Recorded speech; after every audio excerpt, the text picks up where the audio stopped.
Gaza, Iran বা Lebanon কোথাও কার্যকর হচ্ছে না ট্রাম্পের যুদ্ধবিরতি। গত বছর গাজায় যুদ্ধবিরতির ঘোষণা দেওয়া হলেও বাস্তবে সেটি প্রথম দিন থেকে উপেক্ষা করছে ইসরায়েল। একই অবস্থা লেবাননেও। ইরানের যুদ্ধবিরতি কি তবে একই পথে হাঁটছে? বিশেষজ্ঞরা বলছেন মধ্যপ্রাচ্যের রাজনীতি নিয়ে ইসরায়েলের পথে হাঁটতে গিয়ে হোঁচট খাচ্ছেন ট্রাম্প।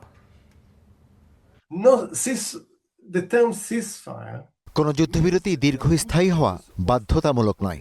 যুদ্ধবিরতি একটি অন্তর্বর্তী ব্যবস্থা হওয়া উচিত, যা স্থায়ী সমাধানের দিকে নিয়ে যাবে। যুদ্ধবিরতির অর্থই হলো সংঘাতের মূল কারণগুলো এখনও সমাধান হয়নি, তাই সব যুদ্ধবিরতি প্রকৃতিগতভাবে ভঙ্গুর।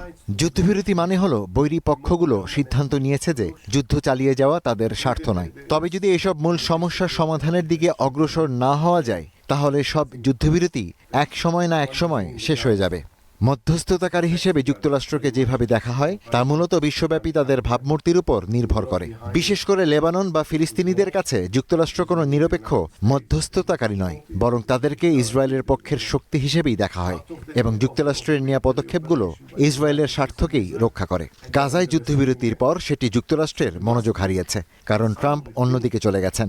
আবার ইরান যদি লেবাননে যুদ্ধবিরতির দাবি না তুলত, তাহলে ইসরায়েল বোমা হামলা চালিয়ে গেলেও ট্রাম্প আগ্রহ দেখাতো না।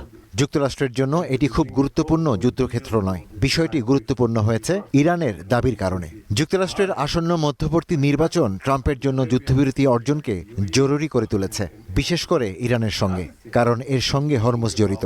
এটি যুক্তরাষ্ট্রের জীবনযাত্রার ব্যয়কে প্রভাবিত করছে। কিন্তু যুক্তরাষ্ট্র নিজেকে মধ্যপ্রাচ্য এমন যুদ্ধের মধ্যে জড়িয়েছে যেখানে কোনো সহজ জয় নেই।